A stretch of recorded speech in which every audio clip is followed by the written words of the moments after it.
Welcome back to iGen Politics. This is a podcast that makes politics engaging and relevant for all generations. This is Victor Shi. And I'm Jill Wine-Banks, and today's hashtag Jill's pin is one of my many blue pins because I'm counting on a blue wave in just less than 2 weeks. Way less than 2 weeks now. We're only 12 days away, and all eyes were on Pennsylvania on Tuesday when John Fetterman and Dr. Oz faced each other on the debate stage and made the case to voters about why they belong in the Senate. Like we said at the outro, we're 12 days away from arguably the most important election of our lifetime, and Pennsylvania is going to be a key state for Democrats, and we have the perfect guest with us. We do. It is Gisele Feterman, currently the second lady of Pennsylvania, as she is married to now Lieutenant Governor John Fetterman. And he is, as you all know, a candidate for the U.S. Senate from Pennsylvania, running against Dr. Oz. Thank you, Gisele, so much for being with us today. Thank you for having me. I'm so excited. We're so excited. There's no better backdrop than being in a car because that's such a quintessential backdrop being on the campaign. So we're so glad you can make it. Absolutely. And there's a lot to dive into now about the 2022 midterm election and your particular campaign. But before we do, I want to make sure that our viewers and listeners get to know you a bit better because you're quite an extraordinary and interesting person. You moved to America with your mother and younger brother when you were just 7 years old. You were an undocumented immigrant from Brazil. So talk to us first about that experience, why your family came to America. And I think you went initially to New York City, how you got there, and how you ended up getting a green card. Sure, yeah. So we left Rio de Janeiro, Brazil, a really beautiful city, a really beautiful country that comes with its challenges. So, violence was a challenge in our family and in our community. And my mother, had the American dream and really did not want my brother and I growing up thinking that violence was normal or something to surrender to or accept. So without English, without anyone in our family having immigrated here first, she came with all the courage in the world. And we landed in New York. We settled in Queens. And my mom, who in Brazil had a PhD and ran hospital, was now working as a housekeeper, domestic worker, cleaning houses and hotels. I was enrolled in ESL classes, and our American journey, that's where it began. Quite a wonderful story. And I just wonder if you can explain to us what it was like for you when you first arrived. Did you feel welcome here and learning English? And how did you end up getting a green card? Sure. Well, it was very cold. That's my first. I remember the hairs inside of my nose freezing and thinking, like. And I also, for me, America was what Home Alone looked like, right? The houses all look the same. That was kind of my expectation as a child. And I arrived into Queens, very chaotic, very different, very cold. But my mom really gave me the gift of perspective. She made it like this was an adventure that we were on. And I'm considered a dreamer. So I was brought to this child by my parents as an undocumented person. So, I said I came as a dreamer. I'm still dreaming today. But after high school, when I started college is when, I received my green card and have been a citizen for a while and excited to vote in every election. I don't miss a single election, up or down the ballot. That's the spirit. And how has being from Brazil impacted your perspective about America, immigration, perhaps foreign relations? So I think I see things as an immigrant. I walk into conversations as an immigrant. I have a unique perspective, and it's allowed me to do the work I do as an adult. I work with access and surplus. And, in my early days, all my furniture came from the curb in New York. I saw firsthand the waste and the excess that we had in this country. I remember being 8 years old and being shocked that, I came from a country where people literally were dying of hunger. And now we are throwing away all this food, and this food could feed people. So I turned that into birthing organizations that now rescue and feed people and have rescued over 24 million pounds of food through those efforts. Can you talk more about that? Because I think your work, well, let's go back. You went to college.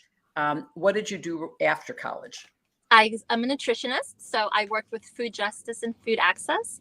I had a small nonprofit in Newark, New Jersey, working with food justice, and then I had a small private practice where I sold. But you founded the organization yourself, so you went right in as an entrepreneur, so to speak. Yes, but always a fearful entrepreneur, right? Because I always had, consulting work I did on the side. I was always scared to do it full time. Now, years later, I do it full time. Mhm. But I think entrepreneurs are amazing because it is a scary road. I had a mortgage to pay, and I was always like very nervous. And I think also when you've lived in poverty, there's always that kind of weight on your shoulders. So I always had to be like extra safe. Are there laws that would help?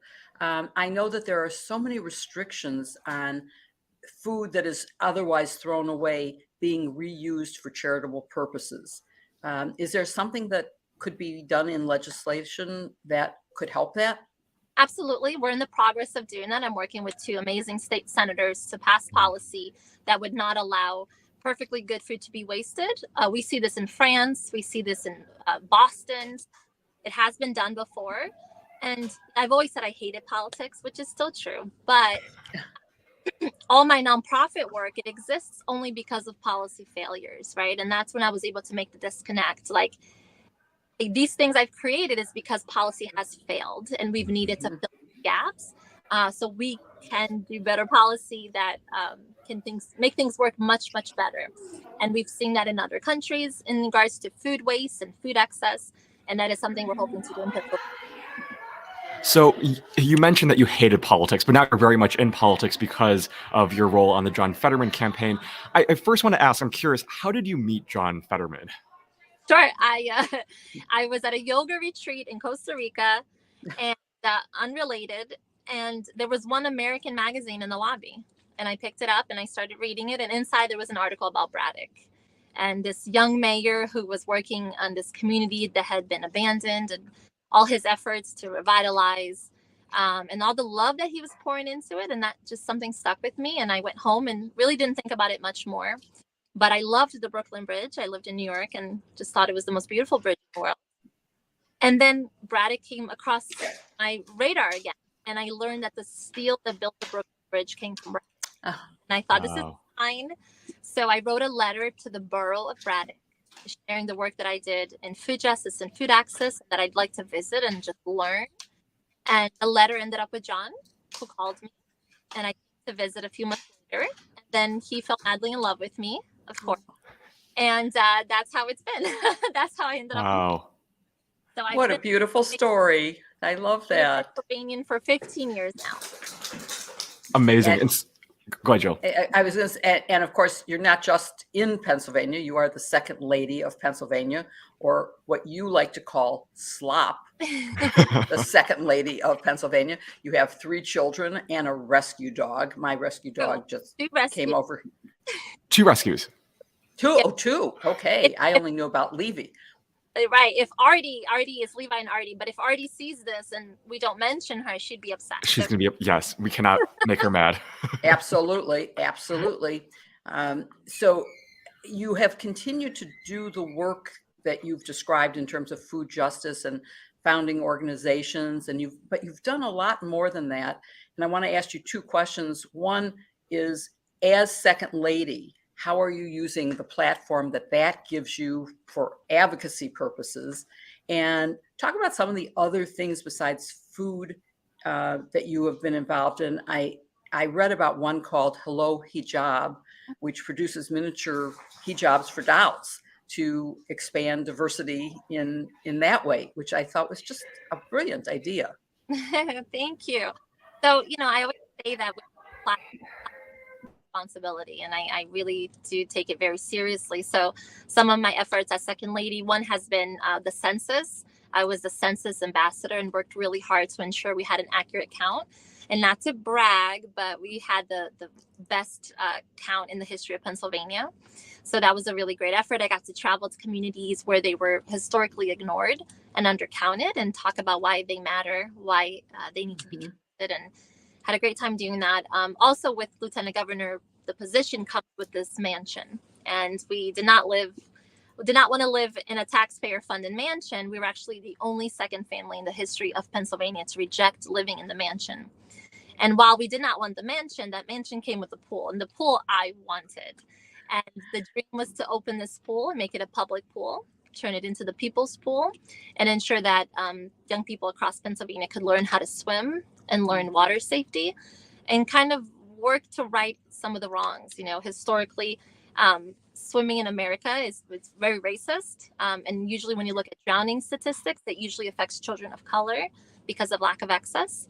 So we were able to open the pool. It became a public pool, and thousands of young Pennsylvanians have learned how to swim in that pool, have felt welcomed and embraced in that pool. Yeah. Those are two little projects I've done as second lady. I can't tell you how heartwarming that is, especially in this political environment, to see such compassion and just an unapologetic and unwavering advocacy for marginalized groups. So just thank you for that. Let's transition into the campaign that the entire nation really has its eyes on. And that's a Senate race between your husband and Dr. Oz. As our audience is probably well aware, in May, John suffered a stroke that completely changed the campaign. I'm sure your entire family's life and your life, and it put you also in a new role. Describe to our audience what was your role before the stroke and since then on the campaign? Yeah, I mean, I'm a supportive spouse. I've been before this stroke and still am. And, I got to accept the nomination. John was in the hospital. He learned that he won all 67 counties while in the hospital. So I had to fill a small need for a small period of time. And I was happy to do that for him. It was no question. But I'm not needed anymore. I'm still continuing to just be a big support. I believe in his policies. I believe in his moral compass. And I want a decent, a good, a kind, and honest senator. So I will work as hard for him as I would work for a candidate that was very much like him, if there existed one. No, for sure. And so talk about maybe your personal feelings dealing with John's stroke and how you were able to manage that in public, or how you kind of grappled with that. It was very hard. I just knew I had to get through each day. I think I'm very good at survival. I lived in survival mode for many years as an undocumented person, having to navigate, getting good grades and figure out a future that was just so unknown. So I think I'm good at survival. But supporting someone you love, someone that's good, that's not hard. That part is easy. But managing everything else was challenging. We have, kids and a dog, and something that so many families get to do privately, which is heal. He's had to do it very publicly. So it definitely has been challenging. I cry a lot. And that helps. My father had a stroke, and I know how hard it was to do it privately. As you mentioned, you've had to do this very much in public, and John has had to be very much in public before he's completely healed, even though the prognosis seems to be very good that he will completely heal. So I want to ask you a couple questions. One is, what's your message to other families who are going through this? And also maybe a broader question about the Americans with Disability Act and accommodations that are necessary, and why that has become, I think, an unfair, I don't know, accusation is not the right word, but why John has been attacked for using what anybody else would use who has a temporary or permanent disability. I mean, if someone were deaf, they would use some kind of thing that they could read in order to answer questions. So I'm very disturbed by how the public has reacted, but even more so the press. And so I'd like to talk to you about that, if you don't mind. Yeah, so first, to the families, we are just one more American family that's going through a health crisis. There's millions of us across the country. We know exactly what you're going through. We're going through it too. And, one out of 4 people will go through something huge, like this month alone. And that's the part of being human that comes with the territory. But I think we understand it very closely. So we're in a very unique position. I think this makes John that much more the people's senator and that much more relatable, because our family is going through the exact same thing. As for media bias or ableism that we've seen, just rampant, I don't know if it's lack of exposure or lack of education. I think the media certainly needs more training. They talk about their investments in diversity. They really missed the mark, right? I thought this was such an amazing opportunity to really talk about this, right? Most people use accommodations on some level, whether that's glass, whether that's how bright you keep your camera, your phone when you're reading. These are all accommodations. Maybe closed caption is like a new thing to them, but I've been using closed captioning my whole life. I learned how to speak English watching Mr. Rogers and reading closed captions. So, maybe it's something we need to normalize. We need to have more of these conversations. But I thought this was such a great opportunity for us to learn as a country. And I think the media really missed its mark. I really hope it shifts the conversation. And just going back to how you've dealt with this personally, how have you talked to your children about this situation? Because I know one of the most difficult parts about being on a campaign is the fact that it's so public and being so young. How have you had those conversations with them? I've showed them the negative, and I taught them that's who they will not become, right? I want them to be a force for good in the world, all the isms. I want them to be a force for good. And I've shown them, like, what a story of triumph, like what a hero your father is, right? This man has allowed the world into this very personal space of vulnerability. We are missing vulnerability in politicians. And if, I want to see that in all people. I want to see humanity. And I think he's shown what it's like to be vulnerable in public. And I think people are uncomfortable seeing that. But it's important for you to see it. This is happening. This is happening with your family, with your neighbors. This is what healing looks like. And whatever you're healing from, it doesn't look like a straight line. It comes in waves, and we should support each other in this journey. And I am just so proud of him. I mean, how brave he is and how courageous he is. And the fact that he is out there healing publicly to fight for my reproductive rights and for all women and for minimum wage and for all these things. He is a hero, a national American hero. So what you've just said raises two questions in my mind, and I'll go to the first one, which is I want to follow up about media coverage, but then I want to go into some of the issues that he stands for and that have been very clear from the primaries on. I mean, he's just been very clear about who he is and what he stands for. But what could, as part of this advice to the media, how could they have done this better? I mean, I personally think that they should have been putting it in perspective. For example, to me, Dr. Oz's non-answers were more notable than your husband's struggling with certain words or saying good night instead of good evening. I mean, who cares about that? But the Dr. Oz sort of got a pass. And so that bothered me, was that this wasn't holding him accountable and was raising the standard for your husband. What could they have done better? How should they have handled it? Do you mean in regards to the debate? The debate, yeah. I don't know. I've never had to moderate something. I'm sure it's challenging for them to do that as well. But I think true accommodations have to include that there's a translation time, right? To read the words. I wasn't part of those conversations, so I don't know, that it was fully accommodated. I don't know, but I just think it's a hard environment. It's very fast paced, and I get stressed out just watching it. So I can't really say, what they should have been done differently. Yeah. I think, you have to push on answers.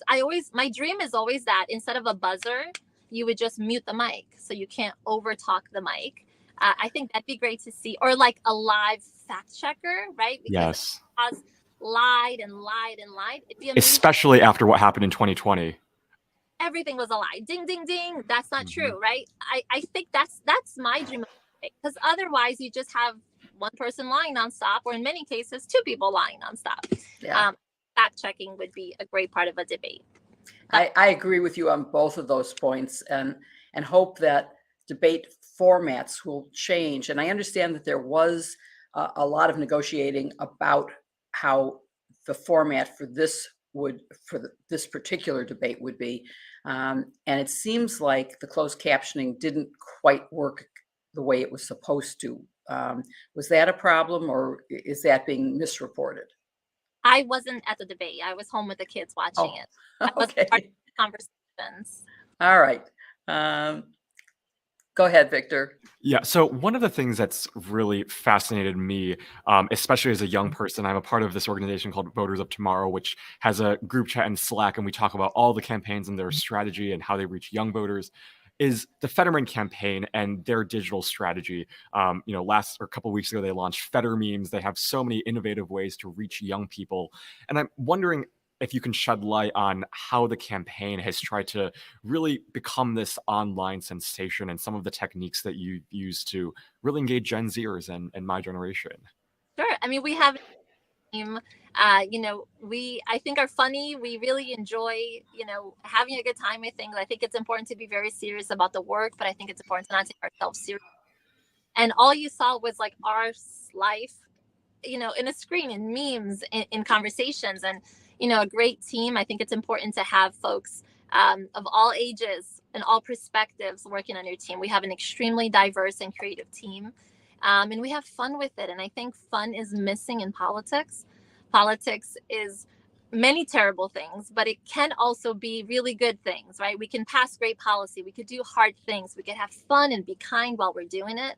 And we've really tried to set a new precedent of what it could be like, dream politics. It could be fun. It could be kind. It could be effective.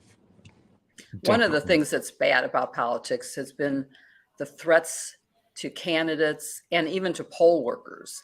Has that affected your family and this particular campaign?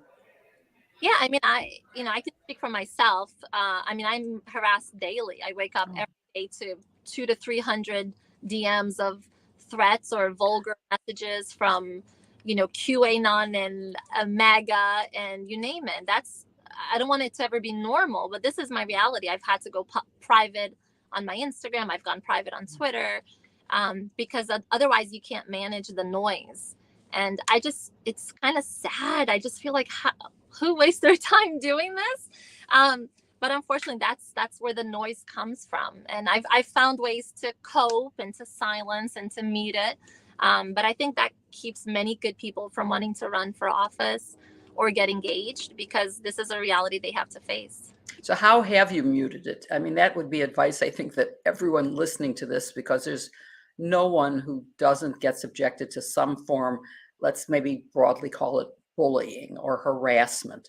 I personally suppress a lot and compartmentalize, but how are you dealing with it? So on Instagram, I've gone private, so I have to approve any new follows. And, if Debbie, MAGA, 2024, go Brandon, you're not going to get access. And on Twitter, there's a great option when you post a tweet that you can allow only people you follow to respond. Oh. And that's been something I learned recently. It's very helpful. Therapy is also great. And, I'm an artist. I get lost in my art when I can. Oh.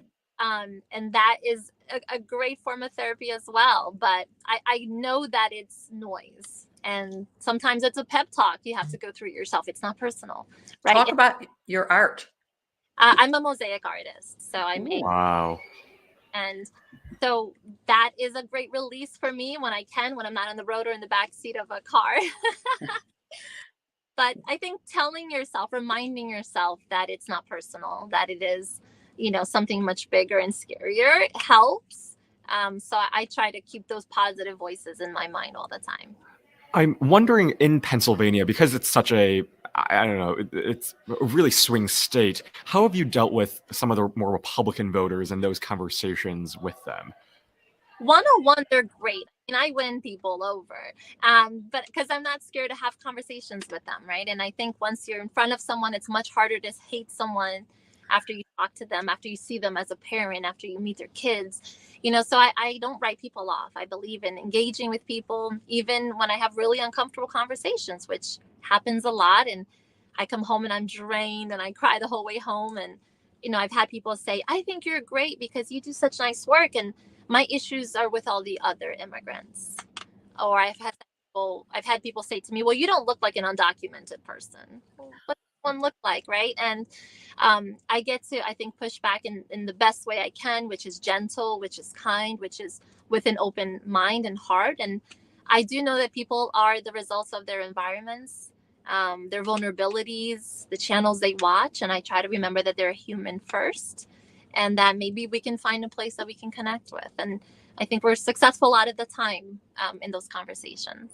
The part that bothers me in having conversations with people from a totally different point of view, people who would say, well, you don't look like an undocumented, is that facts don't seem to matter to them. And I deal in facts.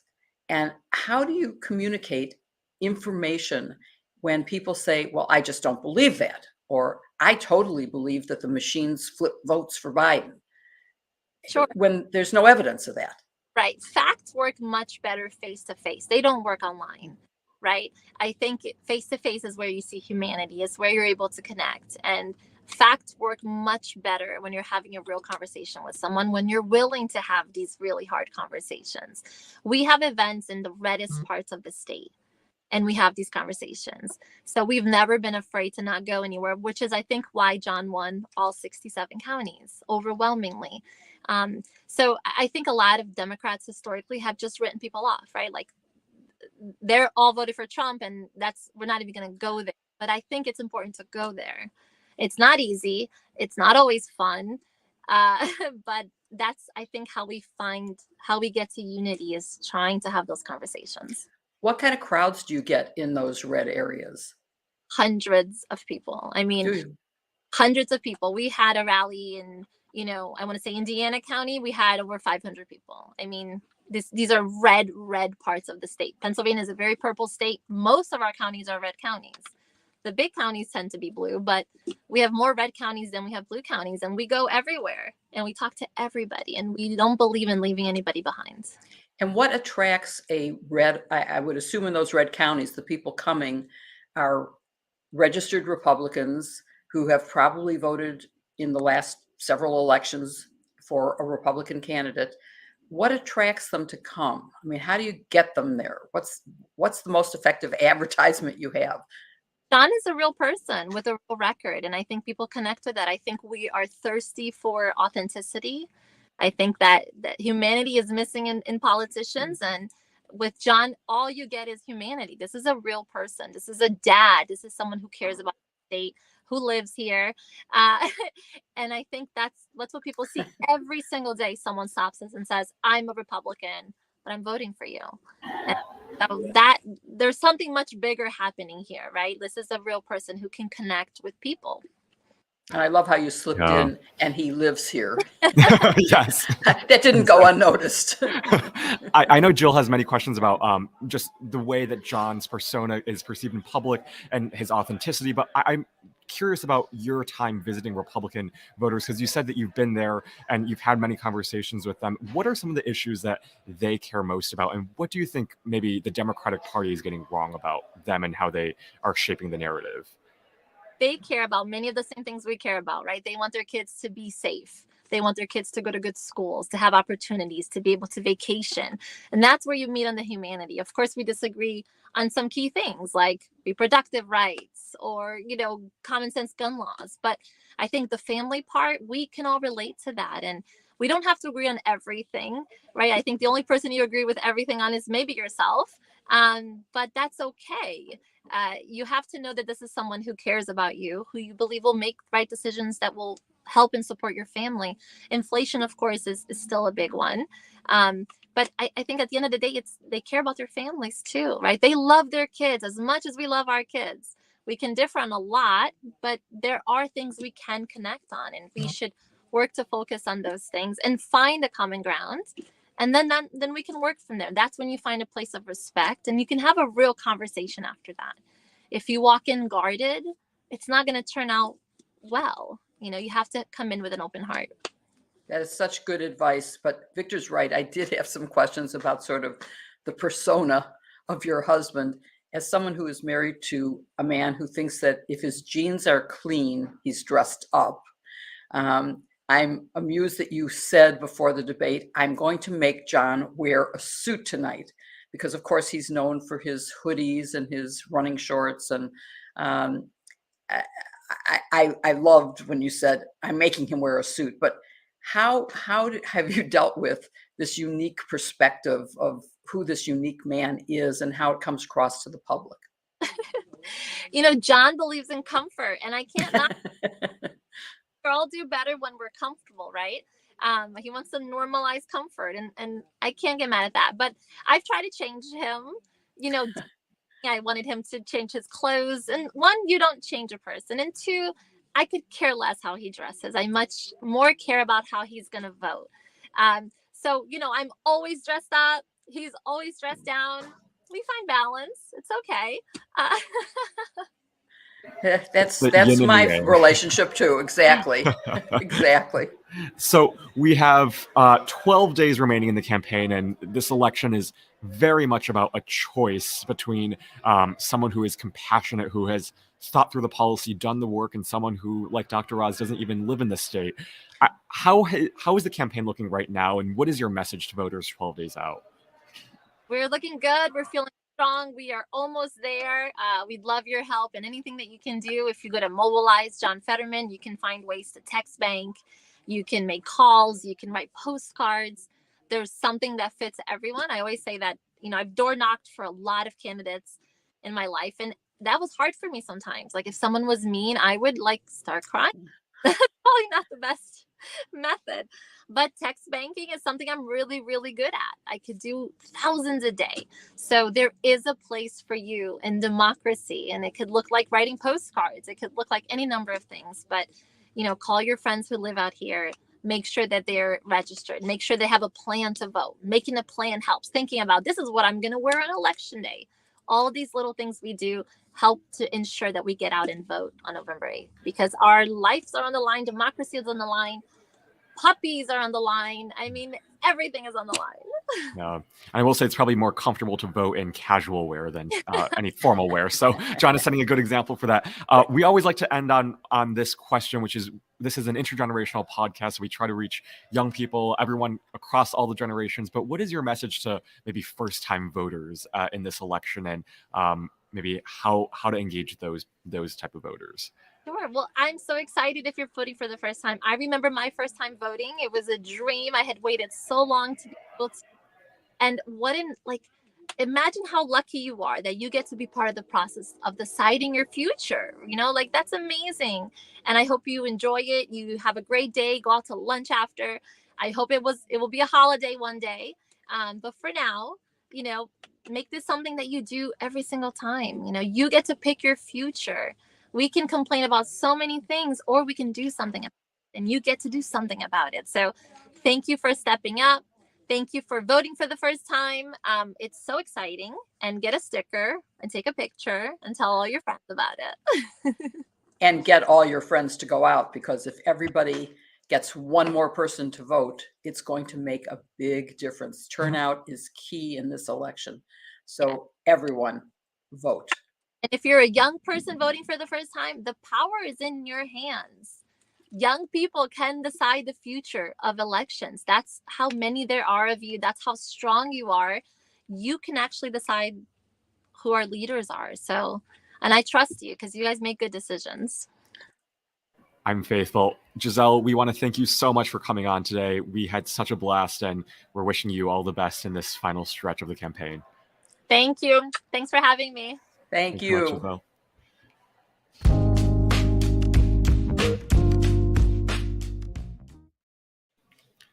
So, Jill, we're in the final stretch of the campaign, 12 days out. I'm wondering, first of all, what you thought of the conversation, how you think things are looking up, but what are you going to do for the next 12 days to make sure that we have a democracy still? Well, I am doing all the things I can to get out the vote, because I really do think this particular election, not this particular, I think all elections come down to turnout. And, I'm surprised that things like the Dobbs decision seem to have faded. A few months ago, that was the driving force that was going to make a difference in the election. And now it's sort of past. And it shouldn't have, because that is a a forecaster of other bad things. I think you've tweeted about and talked about that the Dobbs decision itself says, oh, well, maybe contraceptions will take away. Oh, maybe gay marriage will take away. Oh, we don't know what else this court is going to do. And so I think that we need to make sure that we have a Democratic House and Senate to protect us against what might otherwise be coming. And the Republicans don't have answers to any of the things that bother me. They for some reason, people think they're better on the economy. But if you look at history, our best economic times have always been under Democratic presidents and Democratic Congresses. So don't be misled by this nonsense. And what is Voters of Tomorrow doing? So Voters of Tomorrow is continuing to engage young people. We're doing phone banking, text banking across the country in competitive districts where young people are in, just really trying to mobilize the youth vote. But you said something about the economy, and I actually read something recently that I found shocking, which over the past 100 years, we apparently had 17 recessions. And out of those 17 recessions, only 4 of them were under Democratic administrations. 13 of them were under Republicans. So like Republicans may say that they're good at the economy, but history will prove otherwise. And you mentioned the Dobbs decision and how Republicans are responding, how the American public is responding. But one of the things I thought was so just horrible about Tuesday's debate and how Dr. Oz responded was he thought that the decision for an abortion should be between a woman, her doctor, and the local elected official or politician, which is, saying the quiet part out loud, but I'm also surprised that the Dobbs decision is a little bit waning, and I just hope in these next 12 days we can make that really clear to people, the stakes that are involved in this election. Hopefully that influences people to go out and vote, but also the economy. People should see, gas prices are going down, and they're not really the fault of actually either party. It's the fault of world events. And it won't be controlled if the Republicans take over. I've seen it many times. I've lived through this before. I know. But please, everyone listening, you heard the answers of John Fetterman and Dr. Oz in their debate. You know which side of that you're on. You know what John Fetterman cares about and what Democrats in general care about. And I don't get how people don't understand that their own self-interest would be better served that way. So please take into account what the real policies are and get yourself to the polls. Early voting is opened in almost all states. You can do it, and you can also volunteer to help do phone banking, to do texting. Do it from your home. Do it for an hour. Do it for 10 minutes. Do it for 5 hours. However long you have to spend. Democracy is in the balance right now, and all the election deniers who are on the ballot must be defeated. Absolutely. And one of the things that Gisele said that I thought was so important, I think maybe worth discussing in the time we have remaining, is making a plan to vote. I remember in 2020 when I was organizing on the Biden campaign, one of the things that the campaign kept on telling us was make sure that every single voter that you talk to has a plan to vote, a concrete plan to vote before Election Day, because it really helps in terms of committing someone to actually doing the vote. So Jill, what is your plan to vote, or have you voted yet, or when do you plan to vote, and how does that look like for you? I am voting next Monday, so you can check in with me next Monday. That is, my husband and I have our plan set for that.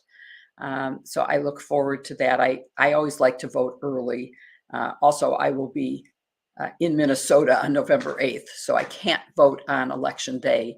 And Evanston, where I live, is a great community, and there's a huge turnout for early voting. So that'll be, fun. But I think Gisele said so many interesting things. She is such an interesting person. Her nonprofit organizations have done amazing work. She's quite an effective leader, and she would be a great Senate spouse. She would be a great first lady of anything, whatever, whether it's president or governor, whatever. So I was very impressed with her and very glad that she was our guest today. I agree. And this conversation, I feel like in terms of voting and our plan to vote, I'm voting by mail. And so we have these two different forms of voting. You can vote either by mail, early, in person. There are so many different choices at your disposal. So however you like to vote, you can vote in this election, but just make sure you do it. And I agree with you. Gisele said so many great things. What's your plan in terms of when are you mailing in your ballot? So I actually just got my mail-in ballot yesterday, and so I haven't filled it out yet, but I'm planning to spend tomorrow filling it out because I have no classes on Friday, and I'm planning to get my booster tomorrow. So I'm planning on clearing out my Saturday because who knows what the side effects will be. But so I'm going to plan to fill it out tomorrow and then mail it first thing on Monday. Excellent. You reminded me that I need my newest booster. I had one before I went to Europe and Africa, but it was before the Omicron variant booster existed. And I am now eligible because you have to wait a certain amount of time after the other booster, but I'm now eligible. So I'm going to go for that booster. Yeah, I mean, it should be gotten before it gets too cold because yes, you want it to be at its most effective when the weather gets even colder. Exactly. And getting boosted and getting vaccinated, especially now, is so important. I think I told you this, Jill, but just for our audience, there was this White House briefing on the current rate of vaccinations. And if we are on pace right now, we are going to be looking at a very, very grim winter. So if you haven't gotten boosted yet, get boosted. Or if you're not eligible yet, when you become eligible, get it immediately so that we can all stay safe and healthy. Thank you for being with us today. We hope you enjoyed Victor's and my conversation, but also our talk with Gisele Feterman, and that you will go out and vote, and that you will subscribe so that you don't ever miss an episode of iGen Politics. Absolutely. And you can also find us on YouTube at youtube.com/Politicon. We're here every week, so make sure that you subscribe and you hit the bell for our weekly notifications so that you don't miss an episode of iGen Politics. We're 12 days away from Election Day. If you haven't voted, vote. Don't worry, we'll be back next week. Less than 12 days before Election Day to remind you again to vote. So please tune in next week and every week after that. Again, you can see us. We're youtube.com/Politicon. Hope to see you next week, and thank you so much for watching or listening to this episode of iGen Politics.